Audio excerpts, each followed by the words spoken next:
I'm thrilled to welcome to the podcast Marshall Thornton and Joel Leslie. Marshall is the author of the popular Boys Town series. He has been a finalist for the Lambda Literary Award 5 times and won once. His romantic comedy Femme was a 2016 Lambda finalist for Best Gay Romance. Joel is an audiobook narrator with over 115 titles to his credit. He's the winner of 2 Audiophile Earphone Awards and was named Best Narrator of the Year 2016 by Sinfully MM Book Reviews. He loves that every day he gets to share these beautiful, inspirational, and empowering GLBT characters with the world. Welcome, Marshall and Joel. Hello, sir. Thank you for having us. Oh, my pleasure. Glad to have you back, Joel. Yay! And, you're actually the reason we're here talking about Femme, which is kind of the focus of what we're doing today. So when Femme came out in audio this past June, you actually contacted me saying it was like a really honest-to-goodness LGBT romance, and it's a fun treatment of a really important topic, the anti-femme stigma among gay men. Now, I loved the book. Of course, Joel, when you recommended it, I had to go just gobble it up. And it was everything you said it was, and it does touch on, I think it actually does more than the anti-femme stigma, to be honest. And Marshall, tell us where the inspiration for this came from. I guess I'm kind of a internet junkie, and I read a lot of news on the internet, and I follow a lot of gay magazine stuff, and I was seeing a lot of commentary about this subject and about the way that people behave on Grindr and places like that, how they talk about no fats or femmes, and it just occurred to me that I would make a really interesting kind of romantic comedy about opposites attracting. I guess that was about 2014, and I wrote the first chapter, and I didn't do anything with it for about a year and a half, and kept seeing that same subject coming up. And so every time I would see the subject, I was going, yeah, that actually will make a really good book. And then in the spring of 16, I did it. 16, yeah. Last year. I wrote the book in about 3 months. So, and it's not only the stigma, as you call it, between Dog and Lionel, and them trying to form this romantic relationship. I mean, it goes to the patrons in the bar, and the manager of the baseball team, and how Lionel reacts when he gets his other job. And why do you think it is that this isn't really pulled more into traditional romance and even gay fiction in some ways? Gosh. One of the things that I've learned since I wrote the book is that there are actually a lot of M/M books that cover this relationship. They refer to it as an alpha-beta relationship. And so it's interesting to see people's reactions, because some people are like, wow, this is really interesting. And then other romance readers are like, oh yeah, I've read about 5 of these. And I had no idea, it's because I have read romance books, but I'm not a big romance reader. So it was new to me. And I think it's relatively new in gay fiction. I don't know of a lot of other books like it that you'd call gay fiction. So, okay, and that makes a lot of sense. And we should tell people too, for those who don't know, you tend to operate more in the mystery thriller kind of rom-com genre. Yeah, I mean, I go back and forth between mysteries and romantic comedies. I don't really write romance. And I've done that for decades. I was doing that when I was a film student. I would write a thriller script, and then I would write a romance script, or a romantic comedy script, because I like both genres. I like writing comedy, and I like writing mysteries. So I've actually just kind of kept that up. And there's aspects, I think, of Femme that touch on romantic comedy. Oh, absolutely. But it does feel more like a traditional romance. And how did you end up going more that route than kind of the comedy side of it? Or was it because of the subject matter? Gosh, my understanding of romance is that you have to have both points of view, and most writers will mix that up, whereas I used a very strict back and forth between the characters, and also in first person, which is not traditional romance. And that structure is one that I've used a couple times, and it's the same structure that is used for About a Boy by Nick Hornsby, which I would not call a romance. So it's always been my way of dealing with that audience, who wants to hear about both characters, but that's as close as I got. So let's have Joel talk for a while here, because the guy who makes his living talking hasn't gotten to talk much yet. So you initially told me with the other stuff that you gave me that you called this an important romance, because here was a romantic lead who's not the alpha male. You've recorded a 100 books now. I take it you don't come across this type very often. What? I don't think you come across often a character who has the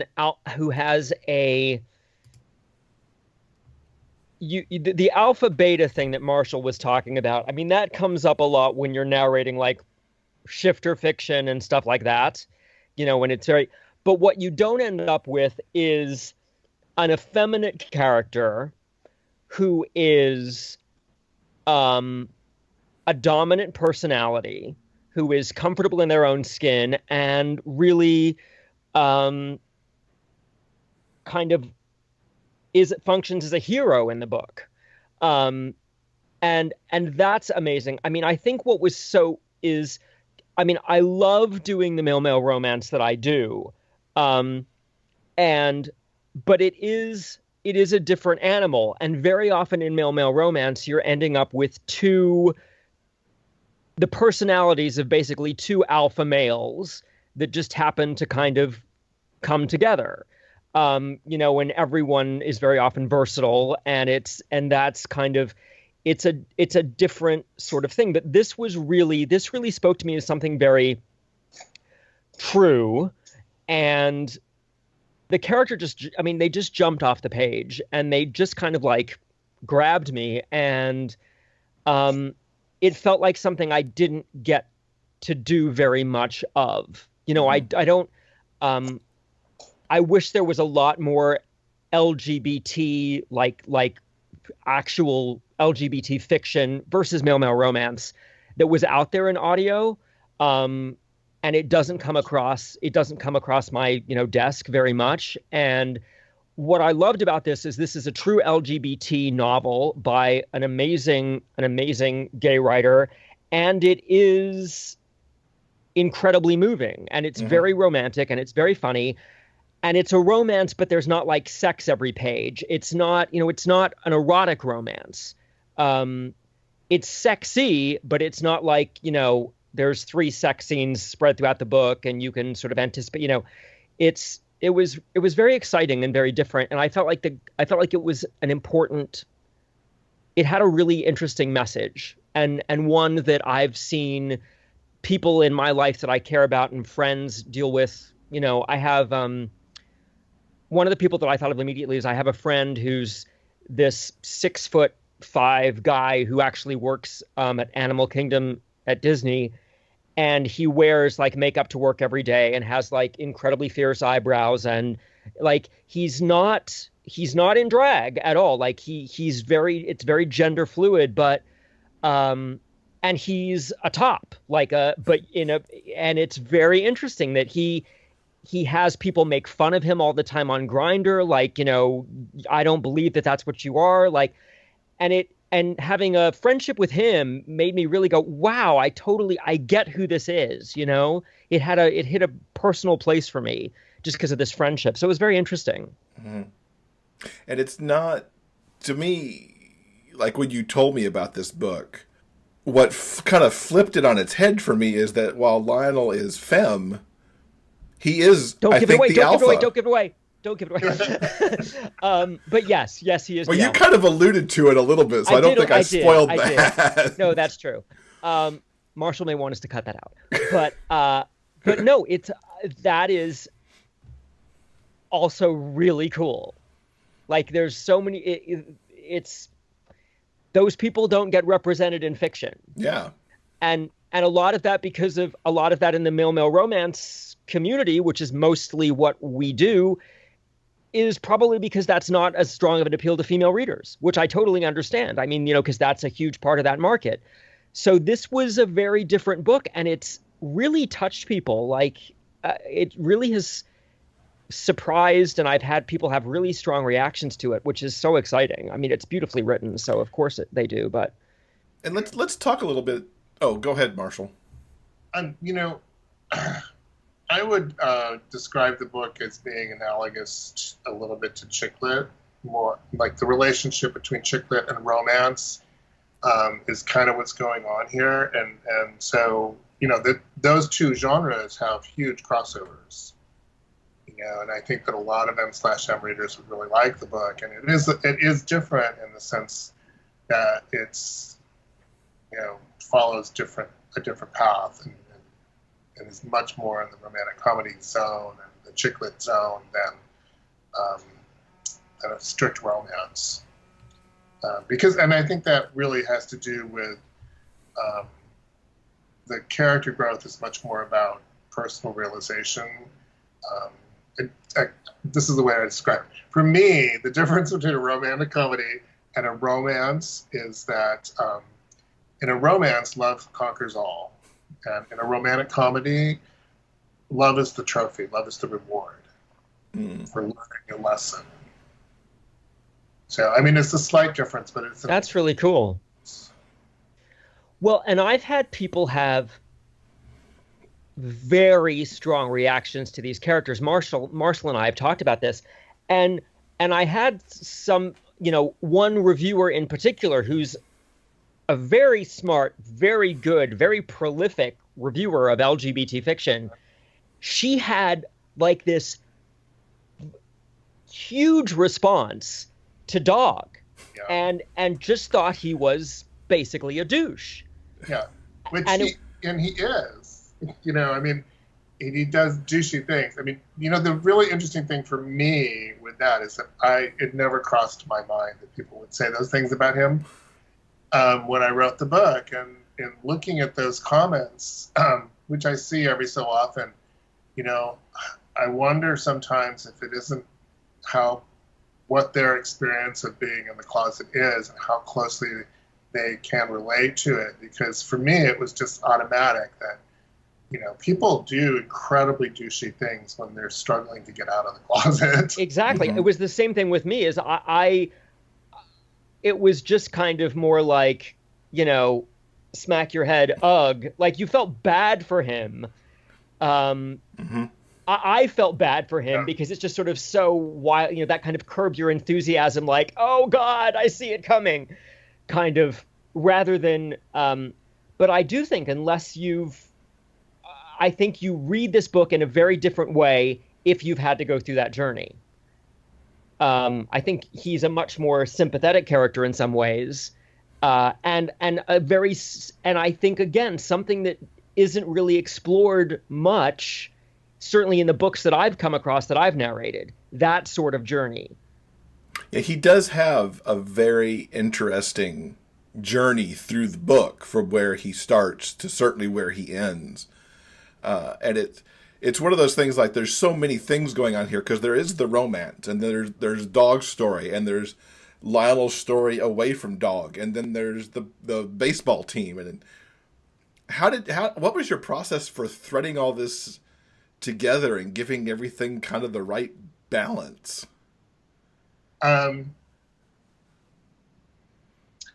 That's an interesting question.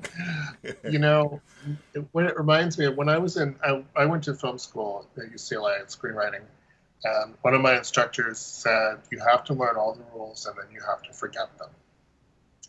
And at this point, I don't really think about that stuff very much. I mean, I do, but I don't. I mean, it's just like, it's become very intuitive, weaving all of that together and kind of knowing when the mix is right.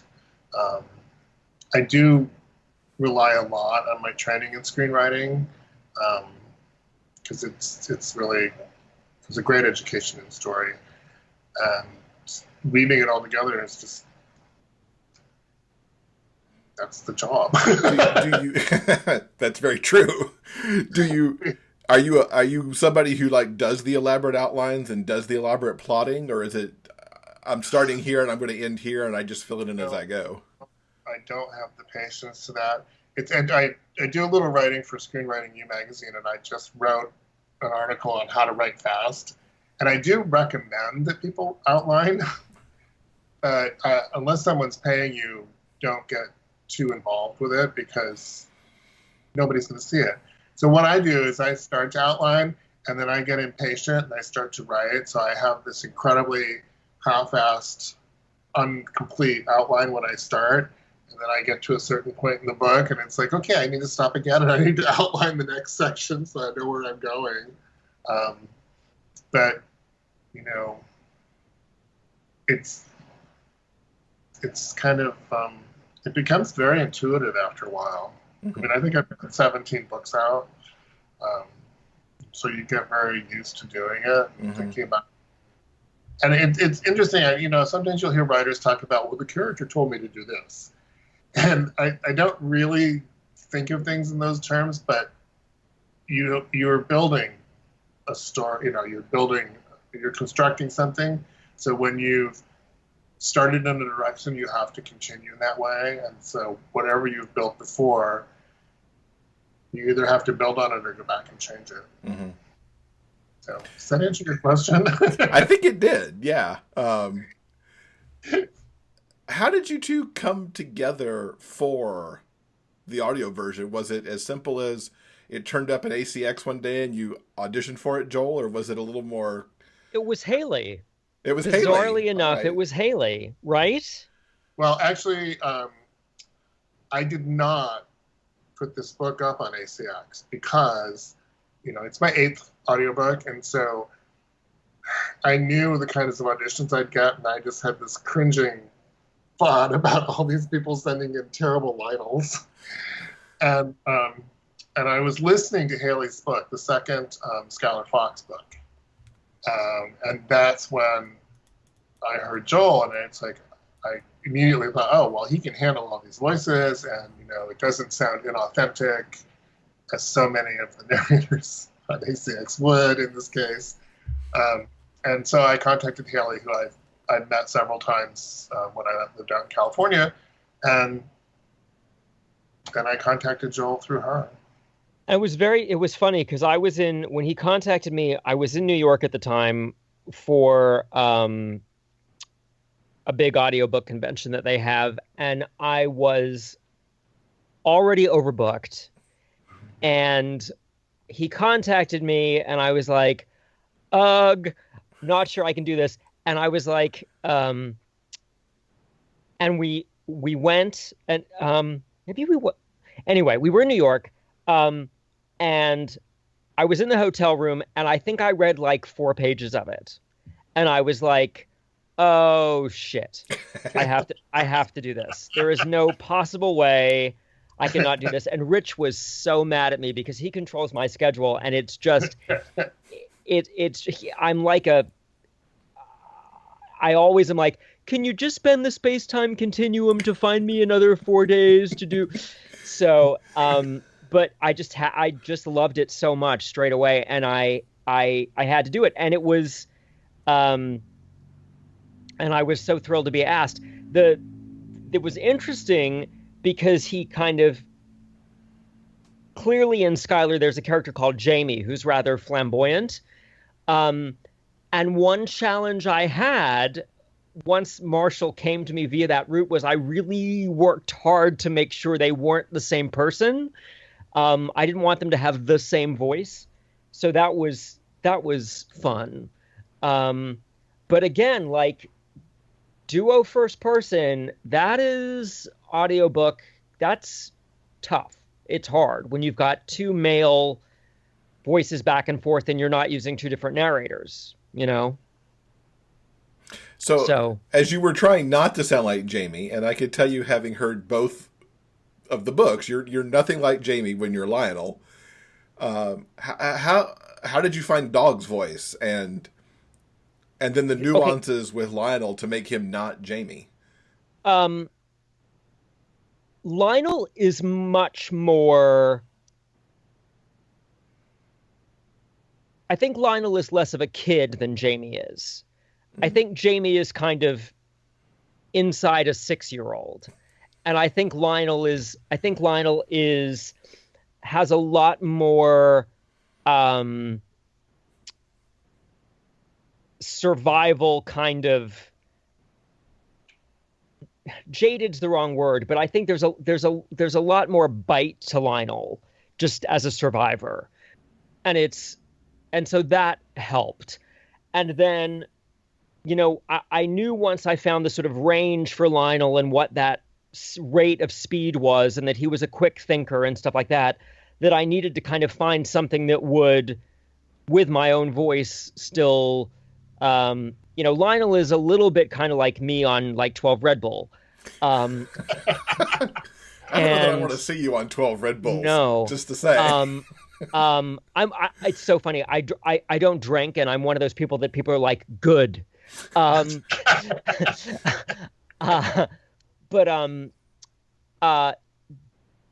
Dog, I knew I had to go to a lower place vocally. I knew that it would be useful to make him a slightly slower rate of speaking. And he's kind of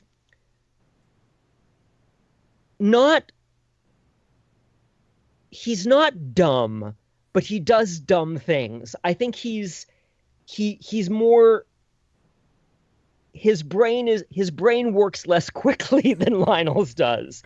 And something about his nickname, this is so silly, but I was thinking of the dog in Up, the one that's like, hello, squirrel. And something about, and its name is Doug in the Up. His name is Doug, which I realized like, but something like about kind of like sort of a puppy that was too big for itself, that kind of had giant feet and big floppy ears and didn't quite know. I think in animals a lot. And so, yeah, it was just like, I think the first thing that came to mind was kind of like, oh crap. And like his entire voice came out of, oh crap, you know, because that's basically what happens to him over and over and over again. So yeah, it was fun. And you what's so interrupt the interesting thing about listening to you talk about is that a lot of those things are things you do when you're closeted, lowering your voice, not wanting to seem too smart because that will draw attention to you. You know, so those are all choices that people make about how they present themselves. Yeah. Yeah, no. What was it like for you, Marshall, to hear this come to life? Because, of course, you get, like, the initial chapters and stuff to hear how Joel's doing and if it works for you, and then it goes from there. I have to answer that for him first. Because he was amazing to me. Because when he contacted me, he said, I don't normally like audiobooks that are, you know, acted or performed. He doesn't like listening to a movie, which anybody who's listened to any of my stuff knows that's exactly what I do. Mm-hmm. Marshall, as a listener, prefers what we kind of call a dead read, which is where the narrator sort of doesn't get in the driver's seat and the narrator is merely a verbal conduit that allows that doesn't, he's not painting with colors. Do you know what I mean? Yeah. You let the listener do all the work. But Marshall very cleverly and very generously, knowing that it was dual first person, and therefore knowing that in order for these two very disparate voices to exist, they couldn't just be read in the same voice. He literally just walked away because I'm answering his question. He just left. But he said to me, I'm probably not going to necessarily like it personally, but I know it's what it needs to be, and I'm going to trust you. And that was amazing. Like, that was amazing. So it really meant a lot. So now he can say that he hated it, but I've explained why he hates it, and that's fine. No. I just dumped a glass of water all over everything. And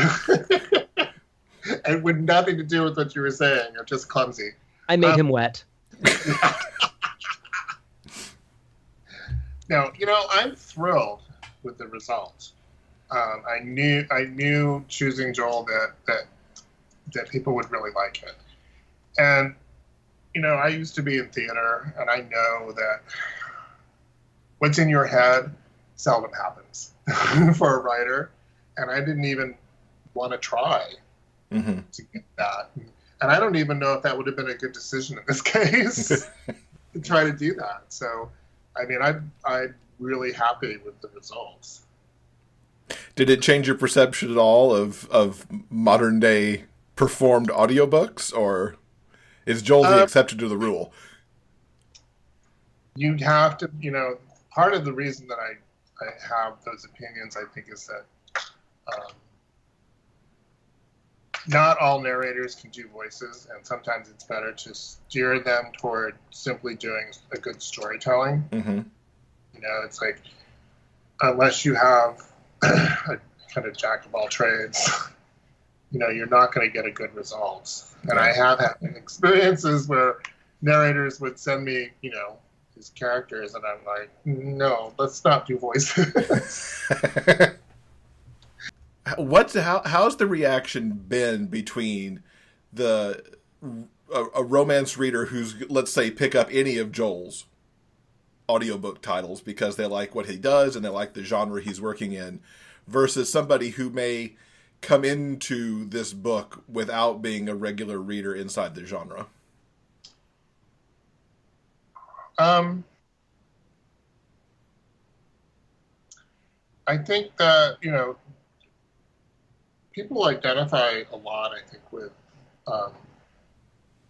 with Lionel in various ways. One of the speeches that's in there, I think, is about being an outsider and how everybody's an outsider at some point, and people really seem to connect with that. And I think, depending on how much experience a reader has had with that, that really can color their read. And certainly, sometimes romance readers really want to read about people they'd like to date. and that's those are not characters I'm particularly good at. Because I like characters who have a little bit of challenge to them, and conflict. So sometimes, if you think if you're trying to design characters that everybody will like and everybody will want to go out on a date with, that shaves off a lot of edges. It makes conflict very difficult. I have a lot of respect for the romance writers who manage to get those characters, that people love and still make, you still use high conflict. So I had friends that do not read romance really at all as a genre that I was like, you have to read this book.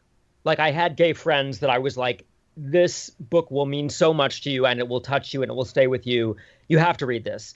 And I had I've had many of my sort of romance listeners love it too. And I think a great thing about it is I hope that in some ways it makes some of those romance listeners, gives them a little bridge to sort of look at other LGBT fiction that doesn't necessarily, fall under pure romance, like Simon and the Homo Sapien Agenda, which is one of my favorite books like ever. And, but that's not ever going to show up in like an Audible romance search engine.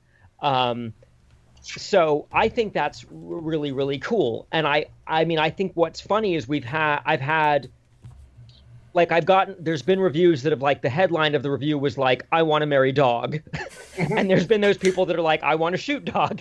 So, which I think is the mark of a great character. Do you know what I mean? Yeah. Like it's if the character is a cardboard cutout, all black and white, then that's not nearly as interesting as, like, you know, we're all not the perfect puzzle piece. You know, you just need to,